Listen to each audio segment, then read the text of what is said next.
20 साल में तो लोगों की जिंदगी जमानिया और दुनिया भर गुजर गई, लेकिन मैं सोचता हूँ समाज में बदलाव नहीं दिखाई पड़ता। गांव में गरीबी है, स्कूल में गायब है, मास्टर नहीं है, रोजगार के नाम पर सिर्फ बातें हैं।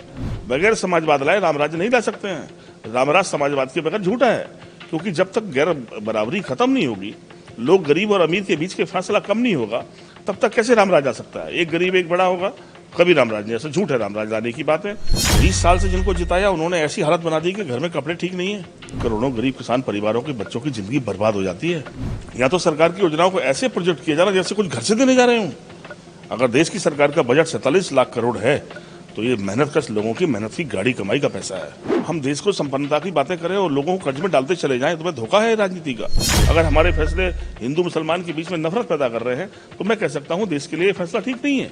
लेकिन हम लोग अब मिले हैं, दिल से मिले हैं, और हम कांग्रेस और समाजवादी पार्टी, आप पार्टी मिलकर लड़ रहे हैं, एक मजबूत विकल्प देंगे। भैया रो राम राम नमस्कार। हमें तो चिंता हुई नाम है हमारा सचिन चौधरी।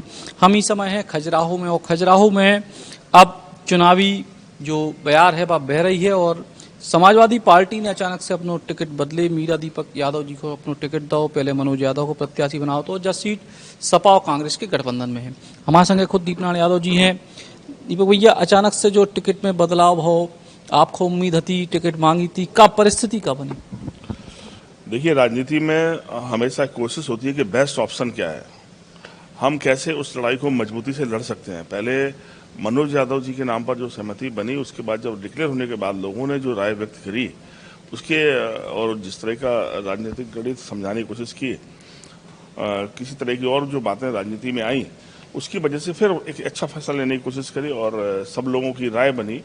राय बनाकर जब उन्होंने ये तय किया कि आपको लड़ना है, आपके परिवार से किसी को लड़ना है, तो हमने कहा कि पार्टी के कार्यकर्ता होने के नाते मेरी जिम्मेदारी है कि जो पार्टी का निर्देश उसका पालन करें।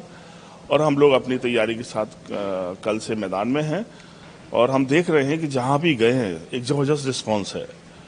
लोगों में बड़ी उम्मीदों से लोगों ने एक्सेप्ट किया। वहां जब हमारे मन में शुरुआती दौर में शंका थी कि हमें कांग्रेस के लोग कैसे एडजस्ट करेंगे, क्योंकि यहाँ कांग्रेस लीडिंग पार्टी है, तो मैं जब उत्तर प्रदेश का सिनेरियो देखता हूँ, उत्तर प्रदेश में हम लोग 17 सीटें पर वो कांग्रेस लड़ रही है, वहां पर समाजवादी पार्टी बहुत मजबूत है। बहुत सारी सीटों पर ऐसे हालात हैं जहाँ 4 MLA हैं समाजवादी पार्टी के और एक जो है बीजेपी का है, लेकिन फिर भी हम लोगों ने वो सीटें दी हैं। तो वहाँ समाजवादी पार्टी कार्यकर्ताओं ने जिस तरह एक्सेप्ट किया, उससे अधिक एक्सेप्टेंस मुझे यहाँ दिखाई दी। कांग्रेस के लोगों ने भी उसी तरह से स्वागत और समर्थन देने की बात करी। तो हमें ये खुशी इस बात की है कि न केवल ये गठबंधन हम लोगों ने दलों ने किया है, बल्कि लोगों ने दिलों से स्वीकार किया इसको। और आप पार्टी के लोग भी और सारे जो अलायंस दल हैं वो दिल से एक दूसरे की मदद करना चाहते हैं। तो लोगों में उत्साह है, और जो पिछला कार्यकाल है या बहुत लंबा समय बीजेपी को स्टेट में भी दिया लोगों ने, 20 साल का बहुत बड़ा समय, 20 साल में तो लोगों की जिंदगी जमानिया और दुनिया भर गुजर गई, लेकिन मैं सोचता हूँ समाज में बदलाव नहीं दिखाई पड़ता। गांव में गरीबी है, स्कूल में गायब है, मास्टर नहीं है, रोजगार के नाम पर सिर्फ बातें हैं। मैं सोचता हूँ कर्जा किसान का बड़ा है, तो उस वजह से निराशा है लोगों में, लोग विकल्प तलाश रहे हैं, और मुझे विश्वास है कि सफलता मिलेगी। जो आमतौर पे जो पॉलिटिकल धारणा है, लोग कह रहे हैं कि भैया कितने बिद गए, जो ऐसी परिस्थिति भी लोगों इस प्रकार के बयान।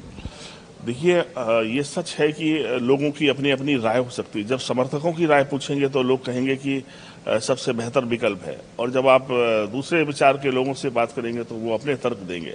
तो मैंने कहा कि उसका रिजल्ट तो जनता देती रही है। अगर हम आप देखेंगे बीजेपी और कांग्रेस के बीच के मुकाबले को भी देखें हम पिछले विधानसभा के चुनाव में, तो कांग्रेस और बीजेपी के वोटों में बहुत ज़्यादा अंतर नहीं है।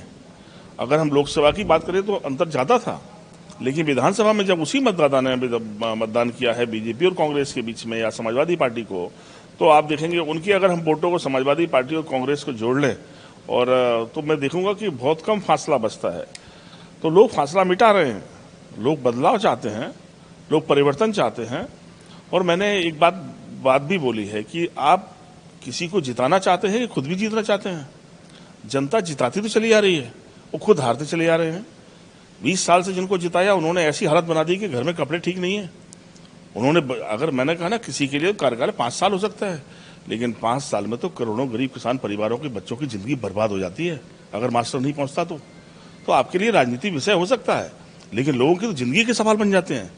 लोग अब अपनी जिंदगी बदलना चाहते हैं, अपने जीवन में बदलाव चाहते हैं, तरक्की करना चाहते हैं, उनके भी सपने हैं, वो देश उनका है, वो मालिक हैं देश के। मालिक होकर मेहरबानी दिखाई जा रही है यहाँ तो सरकार की योजनाओं को ऐसे प्रोजेक्ट किया जा रहा है जैसे कुछ घर से देने जा रहे हूँ। अगर देश की सरकार का बजट 47 लाख करोड़ है तो ये मेहनत कश लोगों की मेहनत की गाड़ी कमाई का पैसा है। अगर प्रदेश की सरकार के पास 3 लाख करोड़ का बजट है, वो भी लोगों का पैसा है। और अगर किसान कर्ज में डूबे हैं, उनकी जिंदगी बदहाल है, तो आप क्यों हेलीकॉप्टर में चल रहे हैं? उन्हीं के पैसे से आप हेलीकॉप्टर में चल रहे हैं और उसी पैसे से बेचारे वो गरीबी में जी रहे हैं। मैंने कहा कि ये लोग परिवर्तन चाहते हैं, समझदार बन रहे हैं। किसान कम पढ़े लिखे हैं पर समझदार हैं, बदलना चाहते हैं, वो अपनी ज़िंदगी बदलना चाहते हैं, इसलिए जीतना चाहते हैं। लेकिन जो सीट एक तरीके से हॉट सीट भी बताई जा रही है, चूंकि भारतीय जनता पार्टी के प्रदेश अध्यक्ष वी.डी. शर्मा जी स्वयं से चुनाव लड़ रहे हैं, तो ऐसी स्थिति में पूरे प्रदेश के कार्यकर्ता या पूरे प्रदेश की भाजपा भी इस सीट पे विशेष ताकत लगाते हैं।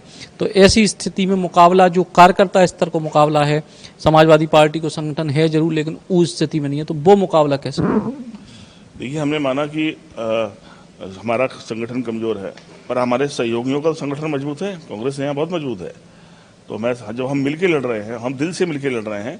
मैंने उन लोगों से कल कहा कि अगर आप मेरा समर्थन समाजवादी पार्टी के प्रत्याशी को आप यहाँ जिता रहे हैं, जिस तरीके से मैं आपको आश्वस्त करता हूँ, उससे ज़्यादा मदद हम उत्तर प्रदेश में कांग्रेस को जिताने के लिए भी करेंगे और मैं इस रास्ते को आगे बढ़ाऊंगा। रही बात, सवाल है कि नेता बड़ा कौन है, तो मैंने कहा कि नेता खुद नहीं बनता, नेता तो लोग बनाते हैं। जिसको लोग चाहेंगे वो बड़ा हो जाएगा और जिसको चाहेंगे लोग वो छोटा हो जाएगा। लेकिन जी तरीके से विकास की अगर बात कर रहे हैं, आप कह रहे हैं खजुराहो लोकसभा में भारतीय जनता पार्टी या सांसद जो वर्तमान में लगातार दावा कर रहे हैं कि विकास के कई सारे आयाम खुले, खजुराहो की सूरत बदल रही थे, G20 को सम्मेलन भाव, पन्ना में तमाम तरह की योजनाएं आ रही हैं, रेलवे स्टेशन, खजुराहो भी अच्छा रेलवे स्टेशन बन गया, वंदे भारत ट्रेन चालू हो गई, तो एक सांसद के तौर पे यही उम्मीद होती है नई और का आप बात कर सकते? देखिए, मैंने कहा कि अगर कोई जिम्मेदारी मिलती है और उस जिम्मेदारी के बदले हम कुछ करते हैं तो जनता पे एहसान नहीं हो सकता, क्योंकि जिम्मेदारी जनता ने दी है आपको, वो जनता के एहसान के वजह नहीं बन सकती। हाँ, आपने कोई अभी बेहतर कार्य किया है और वो काम लोगों के हित में है, तो मैं कहता हूँ, विरोधी होने के बाद भी मैं कहता हूँ कि आपने अच्छी कोशिश की है, पर आपकी उस ओवरऑल कोशिश से क्या है? मैंने इसको सवाल किया कि लोगों की जिंदगी बदले, देश को नहीं बदल सकते हम देश को संपन्नता की बातें करें और लोगों को कर्ज में डालते चले जाएं, तो मैं धोखा है राजनीति का। कम से कम ये बात क्या लोग कब नहीं समझेंगे, लोग कब तक नहीं समझेंगे। और मैं दूसरी बात करी है कि अगर आप किसी को कुछ दे रहे हैं जनता को, तो जनता पे मेहरबानी नहीं, उसी के पैसे से दे रहे हैं आप उसको, बाकी पैसा कहाँ है जनता ये जानना चाहती है। तो कभी नेता, राजनीति करने वाला व्यक्ति प्रभाव में, अपने बुजुर्ग में ये नहीं कह सकता कि मैंने ये कुछ दे दिया। अखिलेश यादव ने इतनी सारी योजनाएं बनाई, 17 लाख लैपटॉप बांट दिए। आप किसान निधि की बात कर रहे हैं, 6,000 रुपए, उतना पैसा तो अखिलेश यादव 55 लाख हमारी माताओं बहनों को पेंशन देते थे, माताओं को। तो मैंने कहा कि अपने अपने तरीके, और उन्होंने कहा कि हम एहसान नहीं करते आप पर। रोडें बनाई उन्होंने, दुनिया के मेट्रो लेकर आए, बांध बना डाले, सड़कें ऐसी बनाई जिससे प्लेन उतर गए, दुनिया के लिए उदाहरण बन गई वो सड़कें। तो मैंने कहा कि, और उसके बाद भी अखिलेश यादव ने और हमारे नेता मुलायम सिंह यादव पूरे जीवन एक बात बोलते रहे कि हम जनता पे एहसान कभी नहीं कर सकते, क्योंकि हम उन्हीं के पैसे से उनकी व्यवस्थाओं को बनाने की कोशिश कर रहे हैं। उन्होंने हमें जिम्मेदारी दी, हम निभाने की कोशिश कर रहे हैं। तो मैंने कहा कोई राजनीति व्यक्ति, बैठा हुआ व्यक्ति प्रभाव में कभी ये ना कह दे कि हम ये कर रहे हैं। ये करने का ये तो क्योंकि आप अपने पास से नहीं, बल्कि उनकी दी हुई जिम्मेदारी को उन्हीं के पैसे से निभाने की कोशिश कर रहे हैं। आप लेकिन लंबे समय तक आप 2 बार विधायक रहे, एक बार भाभी विधायक रही, उसके बाद से लगभग 3-4 चुनाव मध्य प्रदेश के हो गए, 2 चुनाव उत्तर प्रदेश के हो गए, विधानसभा चुनाव लगातार हार मिली, तो टूटे नहीं, लड़वे की ऐसी का मंशा है कि मतलब अब लड़ ही रहे? देखिए, मैंने कहा ना, जिंदगी में आदमी को कभी हार नहीं माननी चाहिए। देखो, हार जीत का फैसला कैसे जनता करती है। मैं पहला चुनाव लड़ा गरोठा विधानसभा से, मुझे 60,000 लोगों ने वोट दिए और मैं चुनाव जीता। किनको हराया? मैंने महाराजा समतर साहब को हराया, जो 7 बार के एमएलए थे, गृह मंत्री थे वो यूपी के। दूसरा चुनाव मैंने लड़ा, 70,000 जनता ने वोट दिए, मैं फिर चुनाव जीता, फिर महाराज साहब हारे। लेकिन फिर तीसरे चुनाव में जब हम लोग मिलकर लड़ गए, कांग्रेस और समाजवादी पार्टी, तो हम हार गए। बीजेपी जो 50,000 वोट से हमसे हारती थी, वो जीत गई। अभी भी मैं चुनाव लास्ट हारा हूं, पर 80,000 लोगों ने वोट दिए मुझे और मैं चुनाव हार गया। तो मैंने कहा कि कभी कभी राजनीति में गणित अलग बन जाता। जिताने वाले लोग और हराने वाले लोगों के बीच का विवाद है। हराने वाले लोग, राजनीतिक परिस्थितियां बन गई, दूसरे दल चले गए। अब देखो आप, हम 80,000 पाके क्यों हार गए? क्योंकि बहुजन समाज पार्टी जो 50,000 वोट पाती थी वो 30,000 वोट पाई, कांग्रेस पार्टी जो 45,000 वोट पाती थी वो 3,000 वोट पाई। तो मैंने कहा ऐसे किसी दल के लोग इकट्ठे होकर किसी राजनीतिक द्वेष के कारण किसी को हरा सकते हैं। पर मैंने कहा गरीब मुझे जिताना चाहते थे, तब तो 80,000 वोट पाके हारे हैं हम। हमारी पत्नी भी हारी है तो कभी वोट नहीं घटा। पहली बार एक ऐसा रेशियो बना कि हम कांग्रेस के अलायंस में अपना समय बर्बाद कर दिया। पिछली बार जब हम लोग अलायंस नहीं करे, मुझे आज इस बात को कहते हुए कह सकता हूं मैं कि अगर जीतू पटवारी जैसे अध्यक्ष जो आज कांग्रेस के अध्यक्ष हैं, अगर वो विधानसभा के पहले ऐसे अध्यक्ष होता और कोई इस तरह की राजनीतिक लोगों से बातचीत करने का माहौल जो तैयार करते हैं, मैं आज उनकी तारीफ कर रहा हूं इस मंच से, कि वो होते तो हो सकता है कांग्रेस की सरकार होती आज यहाँ। क्योंकि उस समय तक का जो सरकार का बनाने का सिनेरियो था, कमलनाथ जी आदरणीय हो या हमारे दिग्विजय सिंह जी हो, लीडर हों, उनकी बातचीत करने का जो तरीका था कमलनाथ जी का, वो तो मुख्यमंत्री पहले ही बन लिए थे। उन्होंने मुझसे खुद ही कहा कि अखिलेश यादव ने कहा कि हम तो आपको मुख्यमंत्री देखना चाहते हैं। तो मैंने कहा कि अब अखिलेश यादव, दूसरी बात, जब उन्होंने मुझसे अलायंस के बाद जिस तरह की वार्तालाप की, तो मैंने लास्ट बात उनसे बोलकर मैं चला था कि अखिलेश जी तो चाहते हैं आप मुख्यमंत्री बन जाओ, पर आप चाहते कि नहीं चाहते ये तो बताओ। मुझे तो लग रहा है जिस तरह से आप निगलेक्ट कर रहे हैं हम लोगों को, उससे लगता है कि आप खुद नहीं बनना चाहते हैं।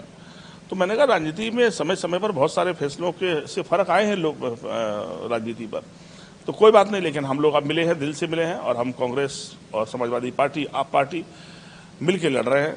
एक मजबूत विकल्प देंगे और आपको लगेगा कि जो फैसला है वो फैसला लोगों के हक में लेने की ताकत जनता देती है, और जनता फिर एक मौका देगी और गठबंधन जीतेगा। सवाल बार बार जब खबर आई, बहुत सारे नेता जो है भाजपा में जा रहे हैं अलग अलग दलों के, और आपके पुत्र को लेके, मून को लेके लगातार खबरें जो है सोशल मीडिया पे चलत रही। ई प्रकार को कहूँ कौन ऑफर आओ, और अगर आओ तो कोई उपाय आपने कर? देखिए, ना कोई ऑफर आया, ना कभी इस तरह की बातें चली है। हम लोग समाजवादी पार्टी के सक्रिय कार्यकर्ता हैं और पूरा जीवन मैं लगभग 32 साल से समाजवादी पार्टी में 89 से शुरू हुआ और आज तक खड़ा हूँ। बहुत सारे आंदोलनों में जेल जाना पड़ा, परेशानी उठानी पड़ी, पर हम लोग समाजवादी पार्टी परिवार के लोग हैं, हम उसमें तो डरते नहीं हैं। अभी भी अलायंस में एक बात अच्छी बढ़िया चल रही थी कि एक ऑफर था कि हम टीकमगढ़ के प्रत्याशी जो कांग्रेस के समाजवादी पार्टी से लड़ाएं और हम यहाँ से कांग्रेस के सिंबल पे लड़ें, ये विकल्प भी सामने था। तो मैंने कहा कि राजनीति में जब रिश्ते अच्छे बनते हैं, संबंध अच्छे बनते हैं, जैसे अखिलेश यादव के जो रिश्ते निभाने की परंपरा है या जो उनका स्वभाव है, आप देखें जब उत्तर प्रदेश में हम बसपा बहुजन समाज पार्टी से अलायंस में गए तो हम उन्हें 10 जिता दिए, खुद 5 जीते चाहे, क्योंकि हम जिससे दोस्ती करते हैं ना, दिल दिमाग साफ करके करते हैं, और जब दोस्ती की है तो सब कुछ कुर्बान हो जाए हमारा, हम दोस्ती निभाते हैं। हम कांग्रेस के साथ अलायंस में यूपी में गए पहले, विधानसभा के पहले, तो हम लोग, उन्होंने 60 सीटों पर समझौता किया था और लड़ते लड़ते 120 सीटें दे दी हम लोगों ने अखिलेश यादव। तो अखिलेश यादव से दरिया दिली, बड़ा दिल, बड़ा दिमाग राजनीति में बहुत कम नेताओं के पास है। वो एक अच्छा सोचते हैं, बेटर करते हैं, उम्र छोटी है पर फैसले बड़े हैं। तो मैं कह सकता हूं कि समाजवादी पार्टी एक मजबूत पार्टी खुद है अपने आप में, और उसके आधार पर मैं कह सकता हूं कि हम लोग मिलकर समाजवादी पार्टी को, और देश के सामने समाजवाद के अलावा कोई विकल्प नहीं है। बगैर समाजवाद लाए रामराज्य नहीं ला सकते हैं। रामराज समाजवाद के बगैर झूठा है, क्योंकि जब तक गैर बराबरी खत्म नहीं होगी, लोग गरीब और अमीर के बीच के फासला कम नहीं होगा, तब तक कैसे रामराज आ सकता है? एक गरीब एक बड़ा होगा, कभी रामराज नहीं। ऐसा झूठ है, रामराज लाने की बात है। रामराज तभी आ सकता है जब हम गरीब को कम से कम उठा के इस काबिल करें कि वो जिंदगी स्वाभिमान से जी सके, आत्मसम्मान से जी सके, भेदभाव मिटा सके। समाज में हम मिलके, हमारे फैसले मिलके, अगर हमारे फैसले हिंदू मुसलमान के बीच में नफरत पैदा कर रहे हैं, तो मैं कह सकता हूं देश के लिए फैसला ठीक नहीं है। अगर हमारी राजनीति लोगों के बीच में नफरत पैदा कर रही है, तो मैं कह सकता हूं आपके मन में संतोष हो सकते हैं, पर आपकी नफरतों से लोगों को बहुत भारी नुकसान उठाना पड़ेगा। तो मैं सोचता हूं कि इन सब बातों को लेकर समाजवादी पार्टी मजबूत विकल्प है, गठबंधन मजबूत है और हम जीतेंगे। फिलहाल जीत को दावा, और समाजवादी पार्टी कांग्रेस पार्टी को गठबंधन। खजुराहो विधानसभा में कितनी ताकत से आगे आए, जो तो अब चूंकि शुरुआत है, तो धीरे धीरे समय के हिसाब से चीजें दिखाई दें। कैमरामैन नीलेश के संग सचिन चौधरी, खजुराहो से बुंदेली बौछार के लाने। Eklavya University Damoh will guide you towards a bright future. 28 acres of lush green campus, largest campus of Bundelkhand, experienced and dedicated faculty. 50 future-ready courses taught in 12 different schools, separate courts and ground for sport, fully equipped lab and workshop, safe and fully equipped separate hostel for girls.